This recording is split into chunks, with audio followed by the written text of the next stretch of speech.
All right. Happy Monday night. Hope you guys are doing well. Need to get the TikTok going here. Give me a second. Let's see. We have. Let me know in the chat here if you guys can hear me. I've been moving some audio stuff around. Just want to make sure everything's good. Well, if that'll work. Cool. Thank you, Fire Marshal Pill. Appreciate you. All right. Cool. And we're live on TikTok and YouTube. Happy Monday night. Hope you guys had a good day. Man, big news today for RLUSD. I know you guys, if you like XRP, you're probably excited about that. Got a lot of Ripple's partners and people that are going to be listing RLUSD, announcing today that is going to go live tomorrow. I think it's like somewhere between 13 and 30 million that they are minting on both. Man, you guys with the super chats tonight, crazy. Thank you all so much.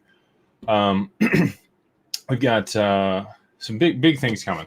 That's going to bring a lot of liquidity to the XRP ledger. You've got about like 43 million ish, 45 million ish between the two, the EVM sidechain and on Ethereum itself for RLUSD. I think this is just going to be the first of many stablecoins that are issued on the XRPL by governments, banks, and enterprises. I would speculate that on the other side of stablecoin regulation, maybe even prior to that, you're going to see institutions like Bank of America issue a stablecoin. Same thing goes for enterprises like Google or Apple or Amazon. I think all of those large FANG stocks will issue stable coins to be allowed, to settle international payments for themselves. I don't know if they'll issue multiple currencies. They very well might. You could see Ripple issue multiple currencies. That's been a topic of discussion for people also. Dollars first one out of the gate, and then you got Great British Pound, GBP, you've got the Euro, you've got the Real, you've got the Yen, what's Russia's currency? I can't think of it off the top of my head. It's been a long day.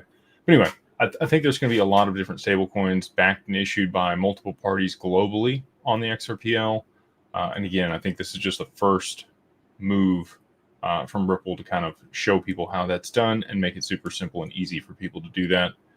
We talked with a few people from their stablecoin division and their CBDC division, both the last 2 years at Swell when we were at those events, and they are working with people in that capacity. R3, very similar. And so people will say, all right, well, that's Corda, that's separate from the XRPL. And they're right. It is. Corda is a separate blockchain private permissioned ecosystem that allows for trusted parties to transact inside of those ecosystems. But to be able to settle between those ecosystems, you still need a neutral bridge asset. And they choose the XRPL or XDC's network to be able to do that. Here domestic in the US, they're going to use whatever has clarity and enough liquidity to be able to settle those transactions at scale when people start utilizing Corda for, you got Project Ion that was developed in tandem with the DTCC a few years back. They finalized that in 22. So I think a lot of things are scaled out and ready in the background for them to be able to use this technology. And they're really just waiting for the green light to be able to do that for here in the US with regulations. So exciting times, excited for all the people that dollar cost average over the last 3, 4, 5, 6, 7 years here. People that bought XRP and some of these other digital assets that haven't necessarily been in vogue. Bitcoin, Ethereum, Sol, SWI, Dogecoin. There's been a lot of other things that have come out in the past 7 years here that have had substantial gains outside of these utility tokens. But those that understand where the space goes long term have used this period of time to accumulate significant positions in a lot of those assets And I think you'll get to see some of the fruit of that labor in maybe late here in 2024, and then especially in 2025 as these networks are used. So I'll go ahead and hop into the questions here. As usual, everything's game, anything from estate planning, mitigating taxes, how to set yourself up for success on the other side of a liquidity event for digital assets, what it looks like to manage that effectively, other types of investments. If you guys, want to stake it, if you want to borrow against it, how to, I've put out a lot of content recently about wealth management versus, wealth creation. Two very different skill sets. A lot of people, make a lot of money either through a business or a wise investment. But if you aren't intentional and specific about how you put that to work and how you safeguard it, taxes can be a huge liability and erode your wealth, along with other people and creditors, and just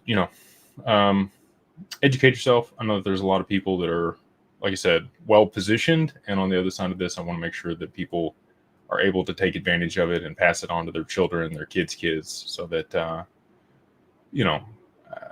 wise men or I forget the proverb, but it's something to the effect of wise men plant seeds that the trees they'll never sit under. It'll be their grandchildren that sit under the shade of those trees. And that's what I think a lot of the people in these communities and people that are buying these digital assets now are setting your family up for success for generations if you're able to structure it the right way. And that's what we help people do.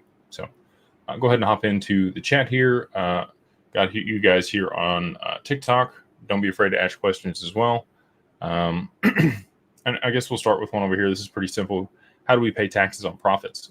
If you cash out into fiat or a stable coin or another asset, say you trade it, all of those are taxable events, and any appreciation that you've seen on that asset at the time of cashing that out, you will have to pay taxes on. We're hopeful, everybody's hopeful, that Trump makes it where anybody that is a US-based company that deals with digital assets, those assets in particular, end up being tax-free for capital gains. I don't know if that'll be just long-term, just short-term, both. We'll have to see. Makes a lot of sense to me. If they are going to be using these assets to settle transactions at scale, they'll likely make them, completely tax-free on the other side of transactions, because otherwise banks, it's just going to create a lot of friction and accounting for banks to be able to understand and use it. So I think it makes a lot of sense. XLM, HBAR, XDC, well, not XDC because they're not domestic, XRP, and a few other assets are domestic here in the US. And I think that they will end up having, an advantage in that capacity versus some of the other assets out there.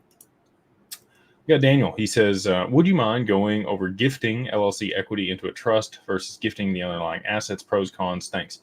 Yeah, happy to run that down. So in the model that we set up for a lot of the family offices that we work with, first generation, we'll have two living trusts, you and your spouse at the top, which sit on the cap table for a C Corp or a private trust company that will manage the underlying trust and LLC. Sometimes there's an LLC inside of the trust to create a credit chassis so that it can borrow and use the assets in there. But LLCs have equity units, whereas a C corporation has stock. Again, to your point, you could gift the assets themselves, and oftentimes people will, right? And so let's say you had $50 million worth of XRP. You got 100,000 XRP, goes to $50, okay? Or $500, maybe that's what it is. And now you're over the gift tax threshold here in the US, right? So we're going to, gift maybe some small pieces of equity on the cap table for the LLC that owns those assets to some minority owners that you want to take care of anyway, maybe some family members or close friends. And in doing that, we can get a devaluation of the equity in the LLC by 25 or 30%, get a 409A done on that LLC. And with that, now we've been able to reduce, we'll say it's 20%. We'll be conservative. We'll go ahead. We'll say 25. So, you get about 12 million off, 12.5 off. So you've got 37.5, which is pretty close to the gift tax threshold. You get 27.22 million that you can move into a trust. So at that point, you could move that portion of the assets, or actually the equity, into the trust and end up with more of the assets protected than if you just did the assets by themselves. Now, let's say you're under that. One of the reasons that you would want to hold assets in the trust and also outside the trust is anything over $15,000 worth of income created inside of a trust is going to be taxed at 37.5%. So we talk about mitigating taxes. Having assets generating income inside of a trust is actually pretty expensive. But because that LLC is partially owned by the trust, you can pass those tax implications to the LLC level. So let's say you made $300,000 for the year off of the digital assets inside the trust. So instead of paying 37.5% tax there, pass that to the LLC, and now you're paying 24 if you're a married couple, right? 28 if you're a married couple. So it becomes much less when you do that. And you're effectively transferring assets from the LLC into the trust. And the mechanism by which you're doing that is instead of selling, or liquidating assets inside the trust to pay the taxes, you're able to keep those assets there and pass those taxes to the LLC, have a lower rate for the taxes, and have to sell off some here or harvest in order to pay the taxes there. So effectively, you're transferring assets into the trust over time. The majority of the clients that we work with, I would say, end up somewhere between a 60-40 split, trust being the larger amount of that versus the LLC. Some people are 95-5. Just depends on what the assets appreciate to and how much income you can generate with those assets. If you're going to be over $600,000 a year for income off of both of them, then it might make sense to go ahead and complete the gift and move it to a non-grantor completed gift trust. Like there's a whole model our estate planning team goes over with our clients. So just to answer this question specifically, at different points in your journey, depending on your situation and the cash flow you're able to generate with the assets, taxes play a big role in that. If there's no taxable income off of these assets, that could completely change how you wanted to structure this and when and why you might transfer assets into the trust or keep them at the LLC level. Again, I am not an estate planner. We just work with some of the best in the country when it comes to digital assets. I would say that our main estate planner, Rustin, has set up more domestic asset protection trust for digital assets than anybody else in the US. And so with that comes a lot of expertise around that. We had him at our event last year in September, talking to family offices here in Dallas, and we will likely host him again as a speaker in April this year at that family office event. So proud and excited to be able to work with him. And if you guys want his information, you've got more than $500,000, $750,000, $1 million in digital assets at this point. I would highly recommend starting those conversations around a trust. And again, you can just email info@digitalfamilyoffice.io. Happy to make an introduction to professionals that we work with to be able to help you guys. We got Greg. Appreciate you on the super chat, brother. He says, can you explain who needs to submit the safe harbor allocation? I saw in the general chat, he must be in the mastermind. And if Trump exempts U.S. crypto, would this still be necessary? Yeah, it would still be necessary. So for your, irrespective of the tax implications for your accounting, you're going to need to know basis of the assets. The safe harbor period here at the end of the year, which you got another 15 days for, you basically are able to, let's say your assets are in one wallet. Most people don't have it in one wallet. You're like scattered across exchanges and some different stuff. If you work with us and you have it in institutional custody over there with Digital Wealth Partners, you have it in one wallet. And so you're able to set the cost basis for the assets in that wallet and point to when you move them into the LLC that you set up. That's likely, especially if it was done before November of this year, the assets probably hadn't appreciated substantially, but you're not going to have to remember, hey, I bought 20,000 XRP at 20 cents, and then I bought another 30,000 when it went up to 30 cents, and then I bought another, 30,000 at 75 cents. And you're going to have to remember all those time frames, how much you bought, how much you paid for them. You're basically getting a blanket like, hey, all of these assets are this cost basis, and moving forward, I just have to remember the time frame that I purchased them at, instead of having to figure out, adjust cost basis and all those things. It makes it very simple moving forward if you were to file that form. If you don't file it, you're going to have to go through all those semantics. You're going to have to do all those calculations. Irrespective of the tax implications for your own books and accounting, you're going to want to understand that basis and what the difference was when you sold it versus when you bought it. So, I'm hopeful, just like everybody else, that we get, no capital gains tax on domestic cryptos or domestic crypto companies or the assets that are associated with them. I think that would be great. And again, I think that makes a lot of sense with the use case that they're going to be used for. But you have to operate under the pretense that things are not going to change until they do. And so with that, I would go ahead and, either way, file the form. I would love to see the IRS just go away. But until that actually happens, I got to play the game the way it's written, right? So I would take advantage of it. If they're going to give you a safe harbor, absolutely, take advantage of it. You can go over to Clinton Donnelly's site, cryptotaxaudit.com, download the form and get that into the IRS before the end of the year. A great question. I appreciate you bringing it up, Greg, and thank you again for the super chat.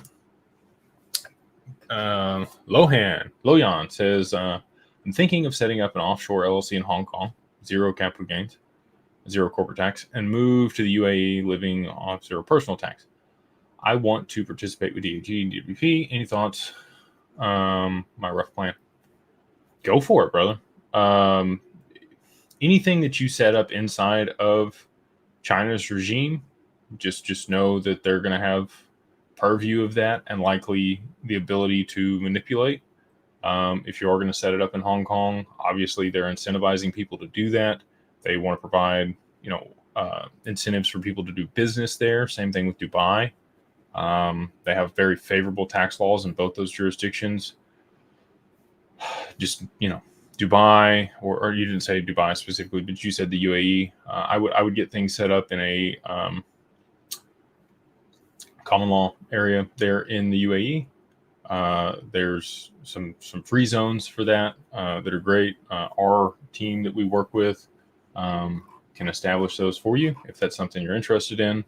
Hong Kong's a bit different. We do have people that can establish that, but again, just considerations, right? So same thing when people ask me, let's say you're an Australian citizen or you're in Canada or the UK, and you're like, hey, should I set up an LLC? I'm like, the US is going to have their grubby hands on that. They're going to get theirs, right? So on the tax side, you're adding another wrinkle, and I would just make sure that you have professionals that can handle that for you. We do have them. Happy to work with you in that capacity. And again, manage the assets. We can definitely do that, irrespective of what jurisdiction you're holding them in, as long as you pass KYC, KYB with us. So yeah, happy to work with you. On the surface level, it makes sense. But again, just think through, you want to work with somebody that sets those things up, that doesn't have a bias to sell you on them, so that they can walk you through all the potential pros and cons of that structure that you mentioned there. A lot of people over here on TikTok tonight. Appreciate you guys hanging out. We run things down on Monday and Wednesday nights. A lot of XRP talk, obviously, but we do hammer out other things in digital assets as well. This is an interesting one. Marcin says, Mr. Schwartz wrote, unlike some blockchains, once quantum-resistant algorithms are developed, the XRP users will not need a new receiving address to take advantage of them. Existing accounts can be resecured. David wrote this 2 years ago. So in some time, cold wallets should also be quantum proof.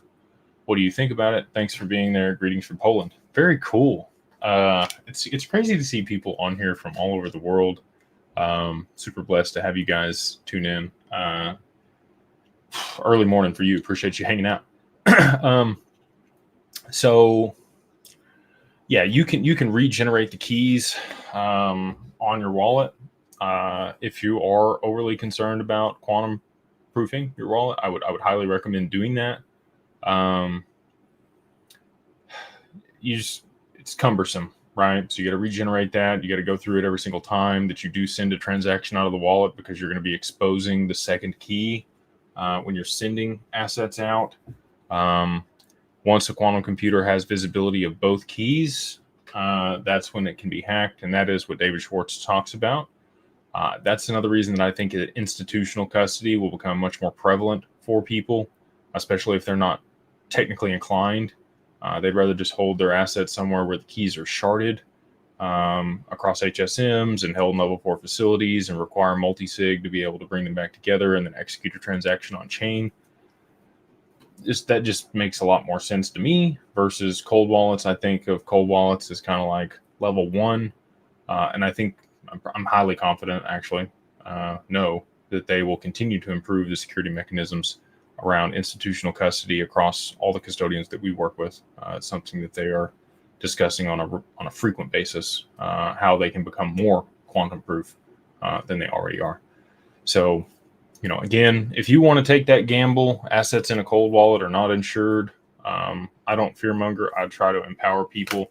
I am a libertarian, just like you guys, and I really enjoy when people take radical responsibility for their assets in their life. And if that's something you choose to do, I do think what this gentleman presented here is a great way to do that. If you are able to change the keys on a regular basis to make sure that your assets are held securely and are, secure from a quantum attack. Again, I think you're like a year and a half away, maybe a year away from having to really be diligent about that. Todd, thank you, brother. He says, good evening. I hope you are doing well. My question is, how will ROUSD affect XRP's price? Thank you. I think stable coins and CBDCs are the last piece for XRP to really appreciate in value.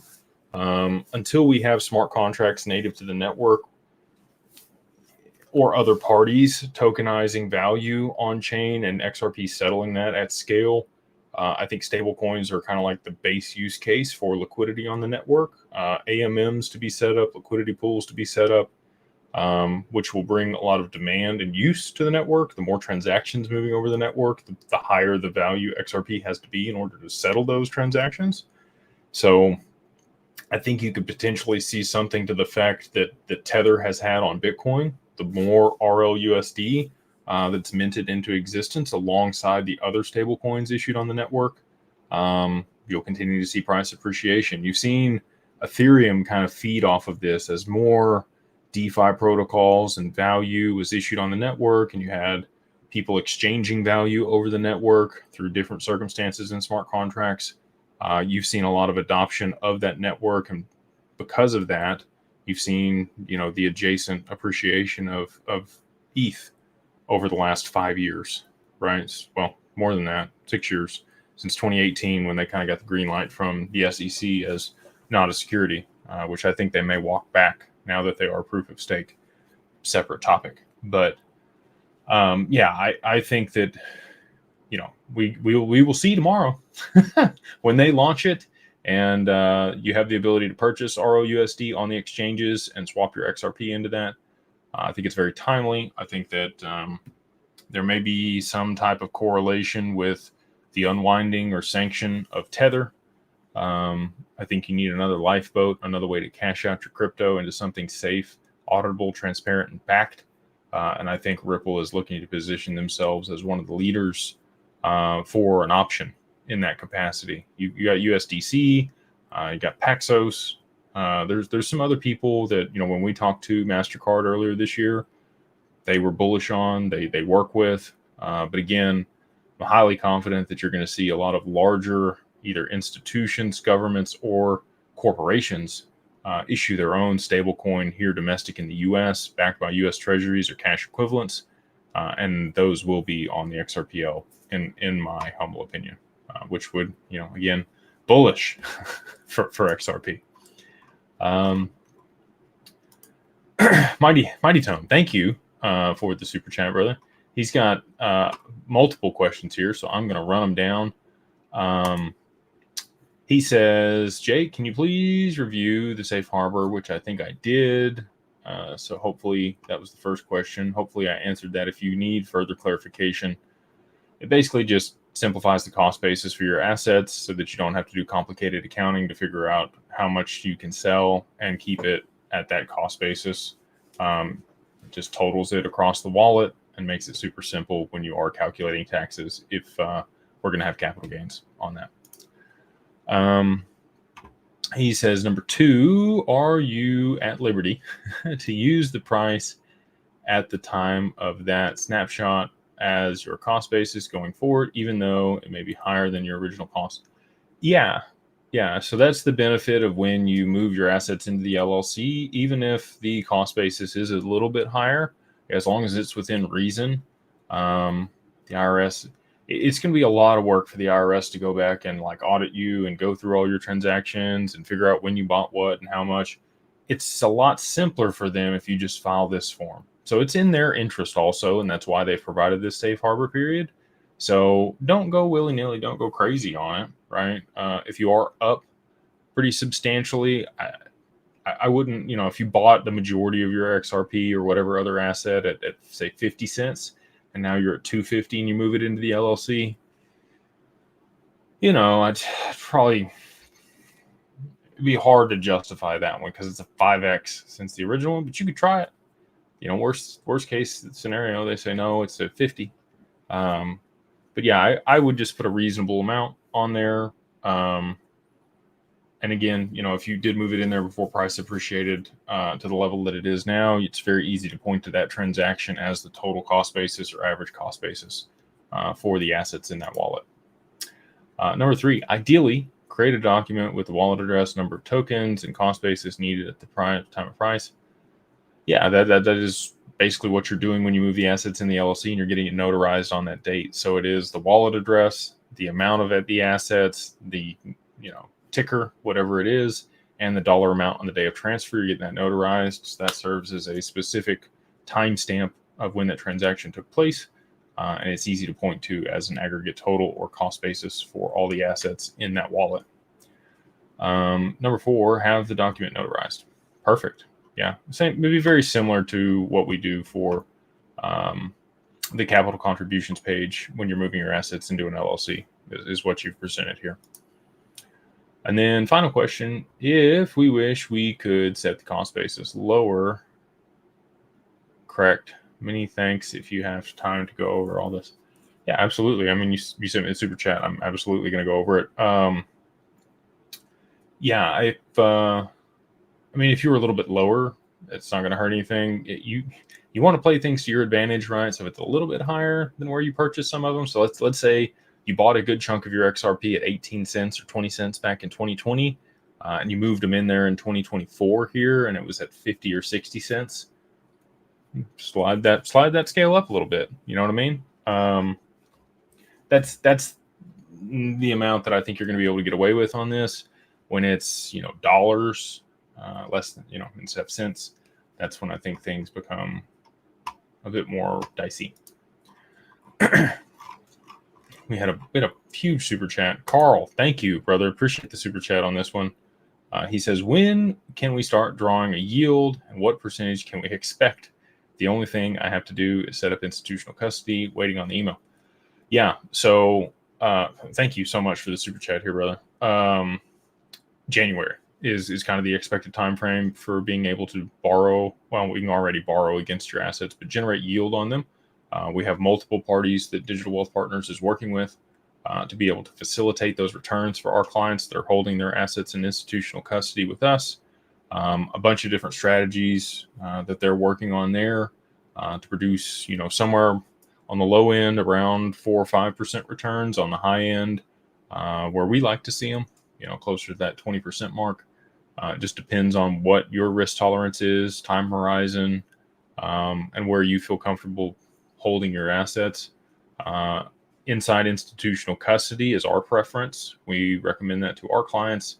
We don't necessarily want to move the assets off of Anchorage. We want to hold them there. Maybe we escrow them in a tri-party agreement as collateral for somebody else to be able to generate yields and pay you a percentage of that. There's a bunch of different mechanisms.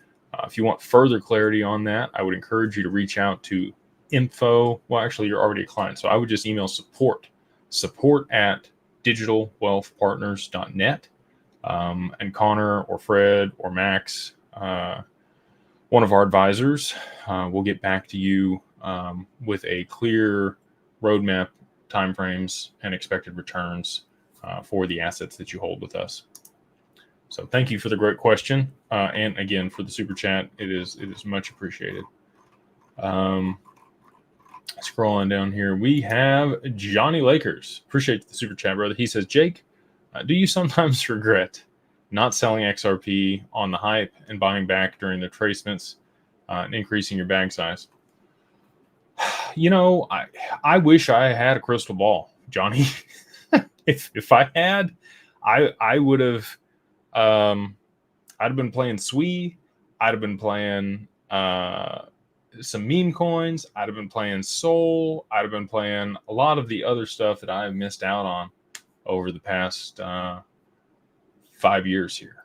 I consolidated my bag in early 21. Well, I take that back. Early 22. And yeah, there's been lots of times where there's been some price appreciation. As an example, when we got the ruling that XRP was not, or secondary sales of XRP were not securities from Judge Torres on July 13th in 2023, we saw XRP pump to like 90 cents off that news and then back down, right? I think we were back at a low of 30 cents at one point after that. You know, it'd been great to sell there and then know that you could buy it back at 1/3 the cost later on. I was around for the lawsuit in 2020 when it went from, 17 cents up to 75, 90 at one point, and then all the way back down to 17 cents. Would have been great to ride that up and then buy back, in 21 when it topped at $1.96 and David Schwartz told people to take profits and we didn't listen. Well, so I took some, but I, should have taken more. Yeah, there's lots of things that, looking back, and hindsight's always 20/20, right? But I think if you're in the space and you have dollar cost averaged over the time frame, you've continued to buy and had conviction on this stuff, irrespective of market conditions or outside FUD that people tried to bring into the space, I think you're going to be really well served, even if you didn't trade the volatility of the asset over the term and just continue to buy at different price points. I think that wins out. I unless you are in the top 1% of traders, it's very unlikely that you can sell tops and buy bottoms. I'm not a trader. I understand the underlying technology. I am here for the price appreciation. It'd be like trading Amazon stock when it was, early days. Would you have loved to sold at the top before the crash in 2000 and then bought back at $4 or $6 a share on Amazon? Absolutely. Right. Were there people that did that? Maybe like 2, right? I've never heard of anybody doing that. And obviously that's over a much longer time frame on Amazon, but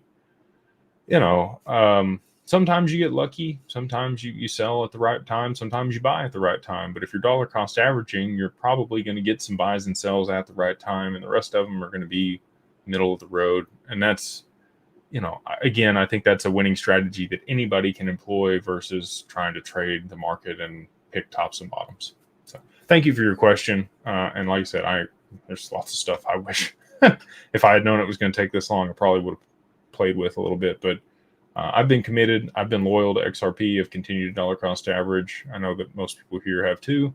And so, I think everybody will be really well served, even if they didn't take advantage of the volatility. Got pennies is hit. There you go. The ruble. Thank you. Russian currency there.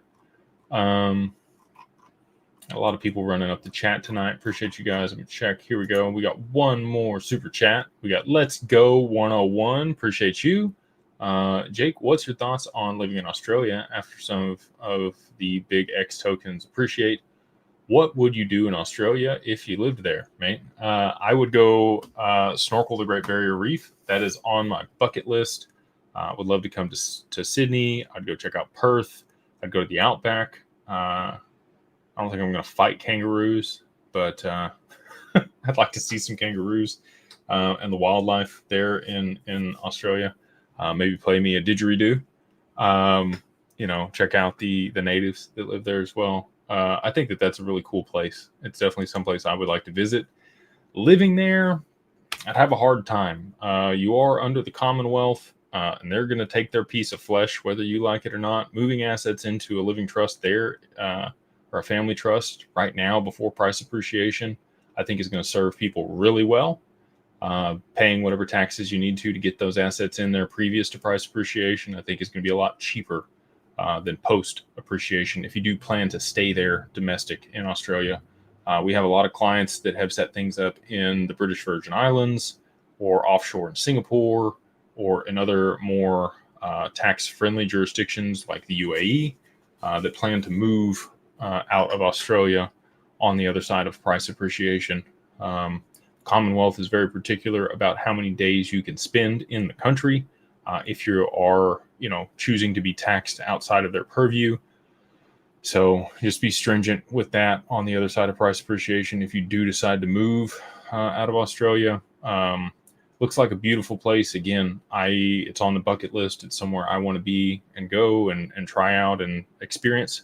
But I don't know about live there. But I haven't been, Brian. I might change my mind. I might show up and be like, this is it. This is where I want to be. I've been born and raised in Texas my whole life. I've traveled to a lot of other places.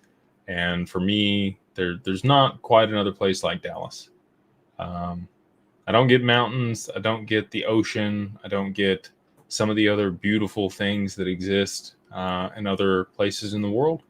But the people here, I don't think I would trade for anywhere else. So that's just my 2 cents. Probably, take it with a grain of salt. I'm super biased. But definitely would love to visit Australia on the other side of it. But again, setting up shop there, we probably will have, we already have some partners there, and we will likely end up having an office in Australia. But as far as me living there long term, I don't know that it'll be something that I do. Great question, by the way, and again, appreciate the super chat. We got another one here. We've got Zeno. They say, thank you for the super chat, by the way. How should one go about formally gifting assets originally purchased under personal accounts to a Wyoming LLC? Do you need exchange wallets under the EIN for all the actions moving forward? As a kicker, H-bar, thoughts? You rock, man. Thank you. Appreciate the kind words. So we walk people through this when they work with us to set up their LLC. So you get the articles of organization, the EIN number, the registered agent.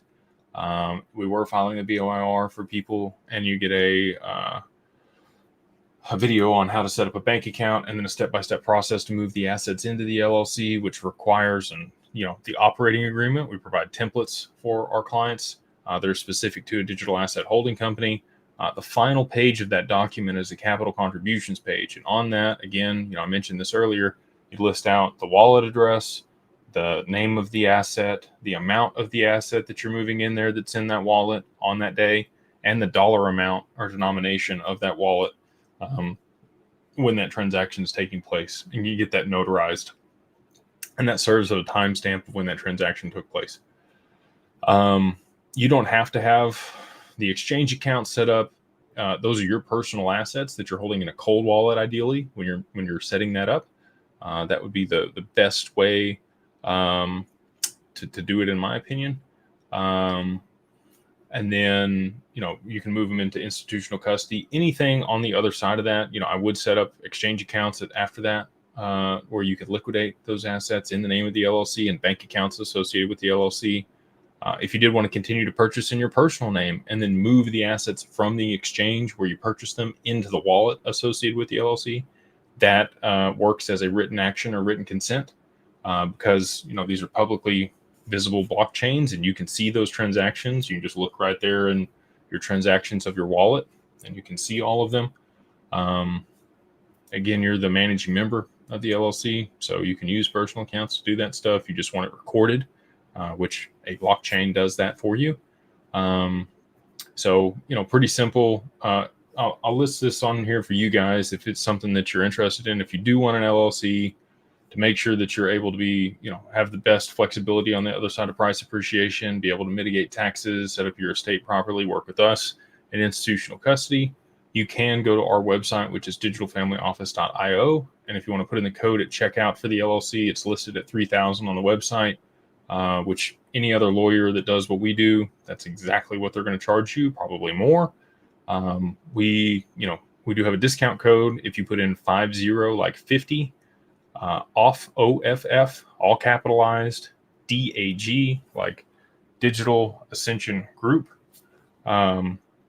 LLC is the last part of it. So 50 off DAG LLC, all capitalized. That gets you 50% off of that 3,000. So $1,500 all in, basically done for you, managed all the stuff, and set you up for success on the other side of price appreciation. And then last year he's asked about HBAR, and then I'll get to a few questions over here on TikTok.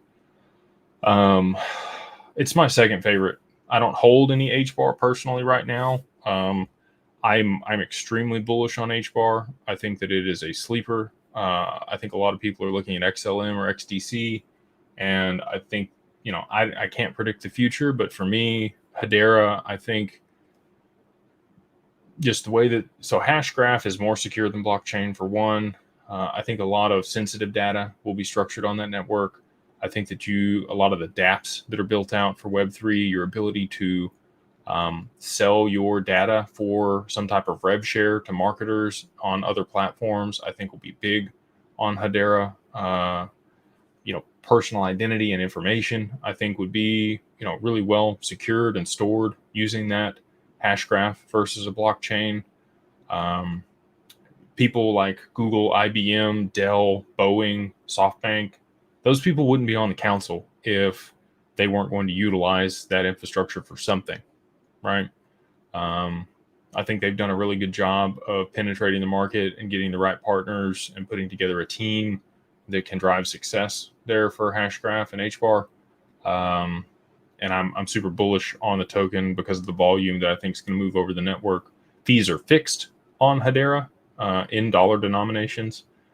So even as the asset continues to appreciate in value over time, as more people hold it and there's more demand, the fees stay fixed on the network, which I think is super scalable. And again, it's more secure than the majority of the other networks that exist. Mike Maloney, big fan of that guy. If you guys don't know who he is, he understood this monetary system long before I did and put out content about it. A lot of my education came from that man. He was in on the ICO for Hedera. So if you think Mike Maloney is a sharp guy, might want to look at Hedera. Anyway, thank you for the super chat. Thank you for the questions. Hopefully that was insightful. And again, hopefully we're able to work with you on the LLC, and would love to provide value for you in that capacity if it's something you're interested in. Make sure, man, you guys are, let's see if I missed anything else here. Kurt, golly, you guys with the super chats tonight. Thank you so much. This one says, good evening. Good evening, sir. I've learned so much from tuning in. I appreciate all that you're doing for our families. God bless you, brother and Mastermind member. Glad to see you're in the Mastermind. I really enjoy this. I like getting on here and helping people. When I first started out doing what I'm doing now, we had, I don't know, maybe I was on Twitter on Saturday mornings, and just we get on there and talk about a lot of these similar things. I always had something I'd script up and then talk about whether it was estate planning or mitigating taxes or what that looked like for digital assets. And the initial consults, I just was like, hey, is anybody interested in this? And we had a lot of people reach out and have conversations. And over time, we've been able to scale up the business and add advisors and, build out the RIA. And, I didn't think price appreciation would take this long. But I'm really glad that it has. And I think it's given people an opportunity to position themselves well and also set themselves up for, themselves and their family on the other side of this. And really, really blessed and grateful to have been given insight and provide value and help people in that capacity. So thank you for the kind words, and thank you for tuning in. On the Mastermind side of things, couldn't be happier with the group that we have in there. We have over 1,000 people in the Mastermind with a like interest. We had Ben Kelly in there talking about M&A transactions today, what it looks like to buy a business on the other side of price appreciation, some of the different considerations around that, best ways to do it. We'll continue to bring in professionals from different aspects like that into the group to have those conversations and help people understand how and what to do with the money that they come into and what that looks like. We just want to continue to provide the best professionals and the best options for people so that they can learn and educate themselves there in the group. And then obviously we'll have private deals there in the group. We currently do. People invest in those, run Reg D funds there that people get to, participate in on some fintech companies and other things we've made investments in, which has been cool. So if that's something you're interested in, the Mastermind, just go check it out. It's mastermind.beyondbroke.com. If you want to check it out and just see if it's for you, you can get a free month. Put in Beyond a Broke, all capitalized, the number 1, and then MO, like month at the end of that. That gets you a month free to just check out the group, get it connected to the Discord, see if there's value in there for you. If you get in there and decide, you don't have time or it's too expensive or for whatever reason don't like it, give us feedback. We love to get feedback from people. We want to provide as much value as we can. I've been in a lot of other masterminds where I paid $3,000, $5,000, $10,000. And I feel like we provide more value for people there in our mastermind than I ever got in those other ones for far cheaper. Social membership there is $25 a month. On the other side of price appreciation, we are going to raise rates 10x for all the price tiers. Everybody that's there now, you get locked in at the current prices if you do want to move up later. So that's the other benefit of getting in now versus waiting till post price appreciation. At $10 XRP, we're locking the door for 30 days, completely changing the onboarding process and the vetting process that we put people through. Not overly stringent now. Just, connect with me on LinkedIn. We just like to know that you're a real person if you're participating. And very protective of the group. We want to make sure that we are providing the most value that we can and protecting people on the other side of price appreciation. So that's the reason for the changes. But again, would love to have you guys in there if that's something you're interested in. Great people like this gentleman here in the group. There was a person over here on TikTok that asked if we would be at Bitcoin 2025. Depends if they have it. There's some other conferences that I think our team would like to attend this year that we didn't. Winter Rare Evo, Consensus, and a few other tech conferences. I think Bitcoin 2025 may be something that we're interested in. Definitely be at XRP Vegas there in 2025. I got the word for that the other day. Living Legacy. Yeah, so here's the discount code if you guys want to check out, setting up an LLC and you don't want to pay $3,000. This gets it everything all included. Again, EIN, articles of incorporation, registered agent, the template, the standardized operating procedure to move your assets in there, video on how to set up the bank account. Happy to give you references on exchanges and specific people you can email and talk to about setting up accounts, OTC desks, all the above. If you guys do want to go down that road and work with us. Kirk, man, thank you for the super chat, brother. Love the number 589 58.90 cents. Man, he says, as ROUSD goes live, it starts the beginning of potential flood into the XRPL into 2025, setting up a big year. He says bamboo grows underground for 5 years and then grows 90 feet tall in 6 weeks. Get ready. Yeah, I'm with you. You know, I think there's been a lot of things done behind the scenes during the lawsuit over the past 4 years, and maybe even a bit previous to that. You know, Ripple's been around for 12 years, working with institutions, banks, and governments.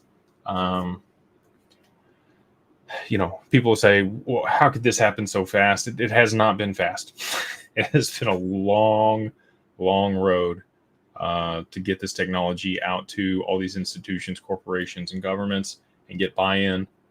It's not been a fast process. I think it's been decades in the making, maybe a lot longer than people understand. And when it happens, it will happen very quickly. I would agree. I think things are going to move aggressively to the upside at some point in the very near future for XRP and some of these other assets, and people will be priced out. If you haven't been priced out already, I think, you know, when XRP's 3-4 digits, most people won't be able to afford even one. They'll be buying drops of XRP. So excited for those numbers, excited for those days in the very near future, and excited for you, brother. Thank you for the super chat, the kind words, and all your support. I got another one. He says, thank you for the super chat. How much does one need in digital assets for institutional custody with Digital Wealth Partners? LLC completed. Awesome, brother. Glad to see that with your team 2 weeks ago. Mastermind member, thanks. We're currently at $500,000. So if your assets are north of $500,000 in current value, we provide institutional custody, insurance on those assets, multi-sig wallet, financial advice, opportunities for institutional products, the ability to borrow against it, all those things there at Digital Wealth Partners through Anchorage, which is their custodian that they work with, which is the only federally chartered bank in the U.S. where you can earn staking rewards currently. They were able to transfer that over with their charter from the Wyoming State Bank that they were when they got their federal charter. Staking went with it. So they're really the only institutional partner here in the U.S. Where you can earn staking yield legally. So really excited to be partners with them and be able to provide our clients with that service. Really proud of what's been built there. And again, you know, we just recently moved that to $500,000. There for a long time, it was 100,000. And after we got north of, you know, almost $250 million under management, just want to continue to be able to provide the most quality service for our clients. And so in order to do that, we raised the threshold a little bit to kind of slow down the volume of people coming in so that we can make sure that people do get the service and priority that they deserve and are paying for. So if that's you, if you're out here in the audience, if you do have assets north of that, it's something that interests you, love to have a conversation with you. All you have to do is email info@digitalwealthpartners.net. And thank you again for the super chat and the kind words. Man. John Laker says, use this to buy some H-bar. Get me $10 in H-bar. Thank you for the super chat, Johnny. Yeah, man. I'm like I said, I'm super bullish on H-bar. They are here in Dallas with me. I think that they will be a partner with the Dallas Stock Exchange or the Texas Stock Exchange. I'm hopeful that that ends up being tokenized with BlackRock and Citadel backing it. I think that's going to be a big deal. And I'm excited about the future for it. So yeah, I'll throw a little money at it, Johnny, just for you though. And thank you again for the super chat. With that, we're going to go ahead and hop over here on TikTok and run a few things down before we jump back to YouTube. We are going to wrap it up a little bit early tonight. I'm going to hang out for maybe another 15 minutes here. Got a birthday in the family, so got to read bedtime stories. Let's see here. Kurt, you're on both platforms. Run it up over here in the chat on TikTok and there on YouTube. Yeah, so Liberty Dune has asked, what about moving crypto into a trust? We do work with people to do that.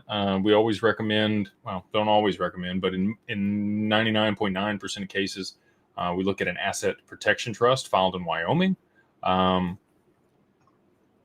that's going to be the best jurisdiction here in the U.S. to be able to hold digital assets because of the regulation, no state taxes, and attorney-client privilege there in Wyoming.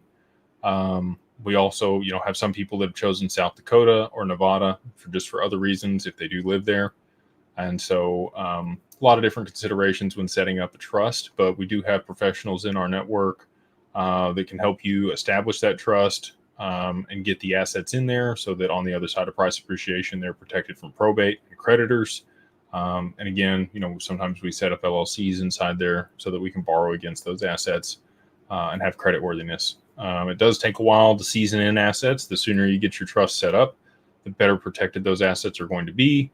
You don't want to be, being chased by creditors, or you can't move assets that currently have liens or loans against them into the trust. But as long as those things are in place, we can definitely work with you to get those things done and set you up for success for you and your family. Depends on Pi and XRP. I might need you.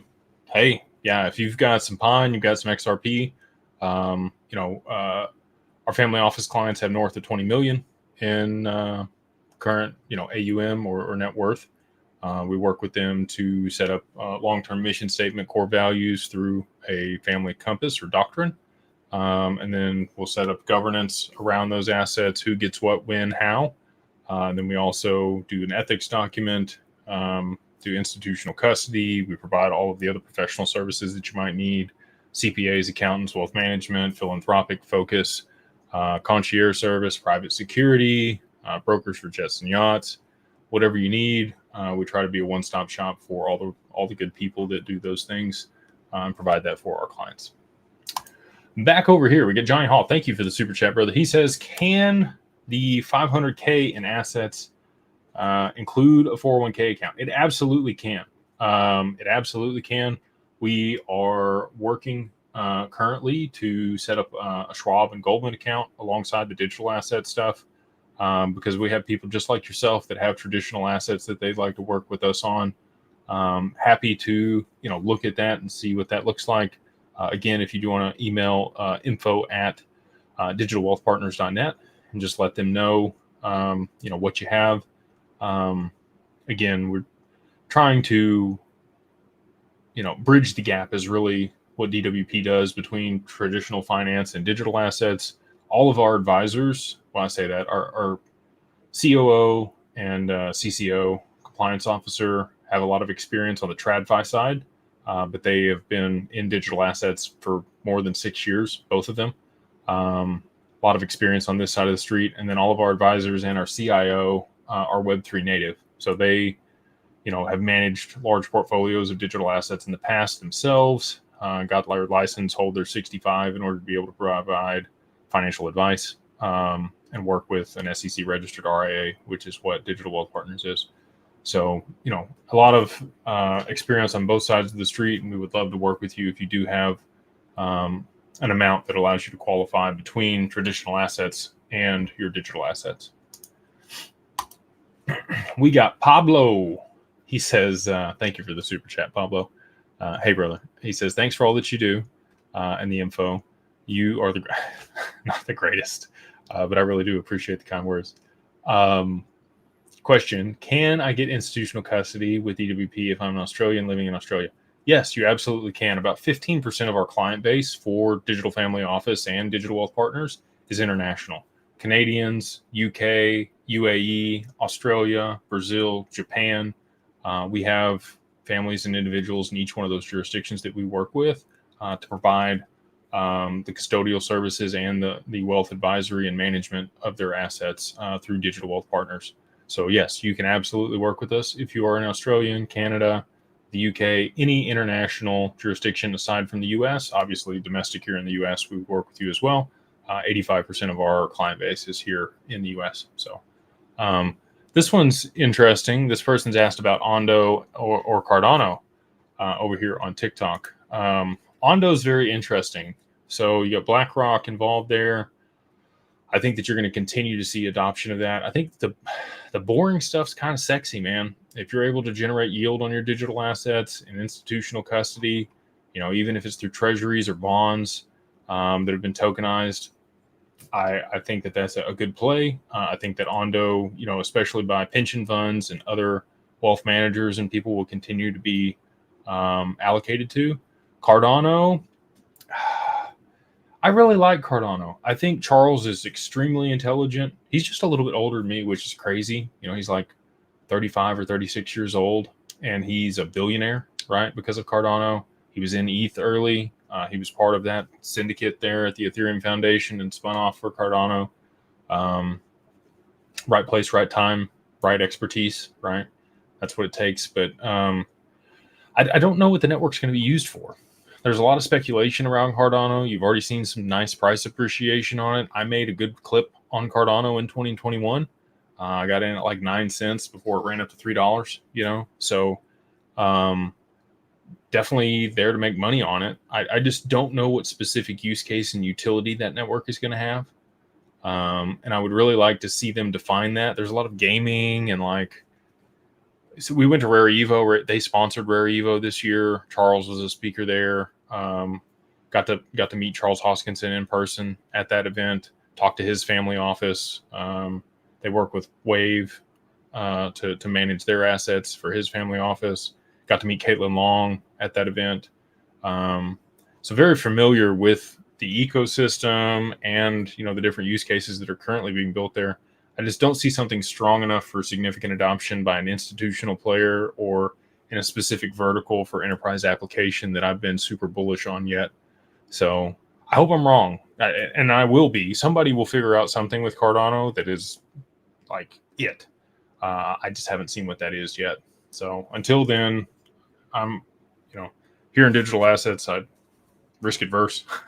I'm going to bet on the horse that I know is going to win, and then we can diversify after that. Daniel says, I appreciate the super chat. He says, new Anchorage announcement explained. Not sure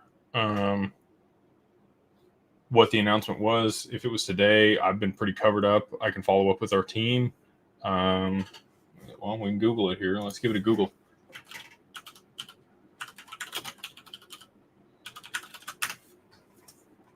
We have, hold on.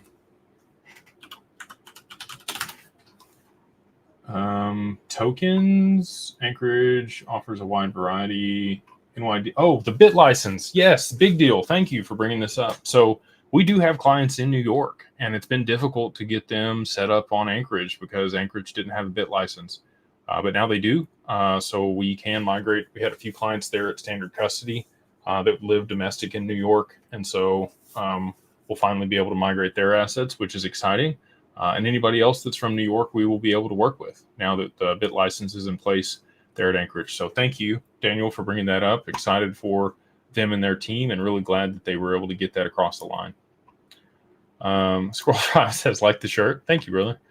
Do you think ROUSD is going to impact the ETH price similar to XRP?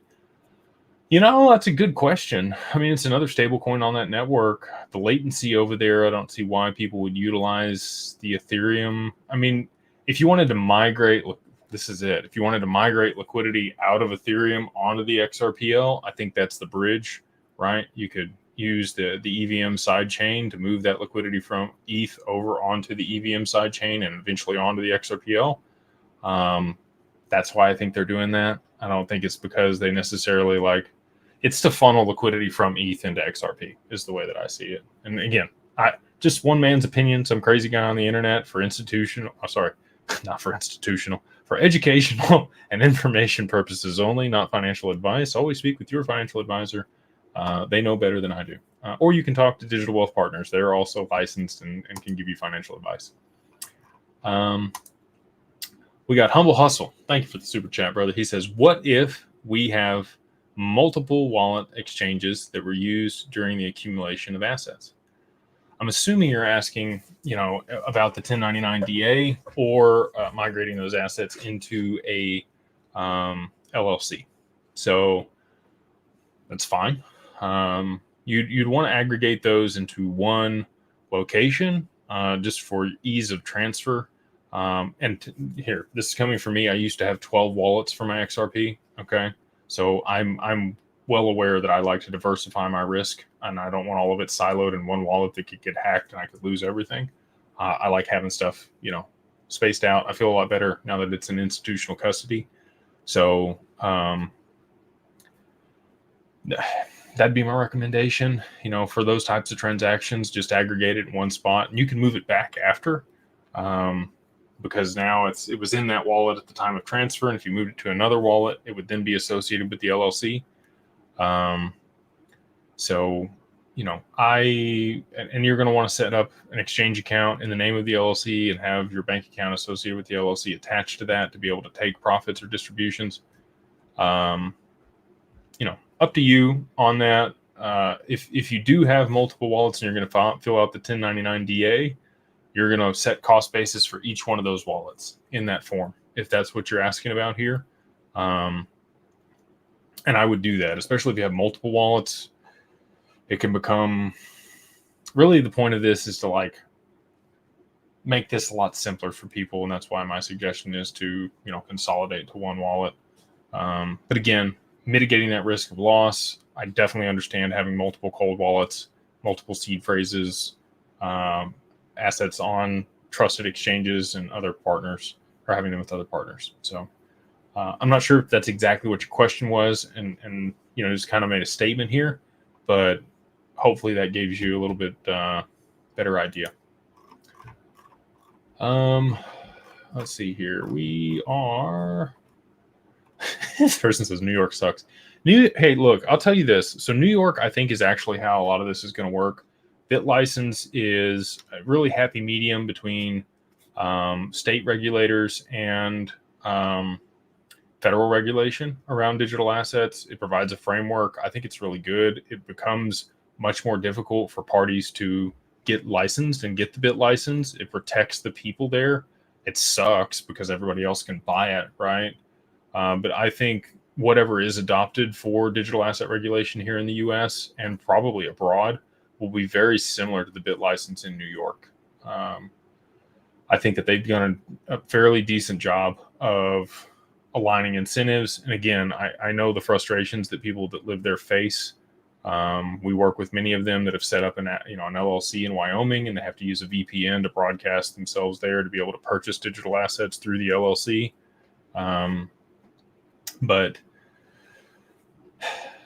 And if you have to put in your KYC, they're going to look through the entity to you, and you have an address there in New York, and they're going to blackball you again. So maybe setting up a virtual office over there in Wyoming would be advantageous if you're in New York. New York is just going to make you pay. That's really what it is at the end of the day. Them and California both. You need to be making some pretty good money if you're living in either one of those places to be able to pay for the state tax and everything else that you got to deal with, plus the cost of living, and to be able to invest and participate in certain things because of the regulatory oversight in both those states. So sorry for that. Recommendation, move here to Texas. Come on down. Before we wrap it up here, Angus, has reminded me, please smash the like button, share, subscribe. If you did find this valuable, I appreciate you guys taking time out on a Monday evening to listen to me ramble about digital assets and all the things we talk about here. Same thing with you guys over here on TikTok. Again, if you do want to participate in our culture and like what I have to say, a lot more of this, plus things I don't talk about here in the Mastermind group. It is mastermind.beyondbroke.com. You can go there and again put in the code Beyond Broke, all capitalized, the number 1 MO. Get you 1 month free there in the group to check it out. And then if you do want to, get a consult with the family office, if you are headed toward becoming very wealthy in digital assets, we would love to have a conversation with you and work with you on the other side of that, or even proactively. You can reach out via the website, digitalfamilyoffice.io. And if you're looking for the wealth management, custody, or advisory, that's going to be through digitalwealthpartners.net. We did have one more super chat that came through here, so I'm going to run it down before we sign off for the night. We get Saint Street. He says, or she, thoughts on Velo. I really like Velo. It's a layer 2 on Hyperledger. It uses Soroban smart contracts to create peer-to-peer lending and other tokenized real-world assets, securities. I'm bullish on it. I think that, a lot of people are going to be using that in some capacity in the future. A lot of these layer 2s like that and Stronghold, I think, may end up getting acquired by a larger company and rolled into their infrastructure. Regular people, the regular people, they don't understand the digital assets. They don't know how to connect their wallet. It's probably going to have an easier interface in order to get mass adoption. But again, the technology itself that's been developed there by Velo, I think, is super interesting, and I am bullish on the asset. So thank you for the question. Thank you for the super chat. With that, we are going to wrap it up. I hope you guys have a wonderful evening. We'll see you guys again Wednesday night, same time, 9 p.m. Central Standard Time. And excited for the launch of ROUSD tomorrow. Congratulations to everybody that's been here for the journey. We look forward to working with you on the other side of price appreciation. So God bless, and we will see y'all on the next one.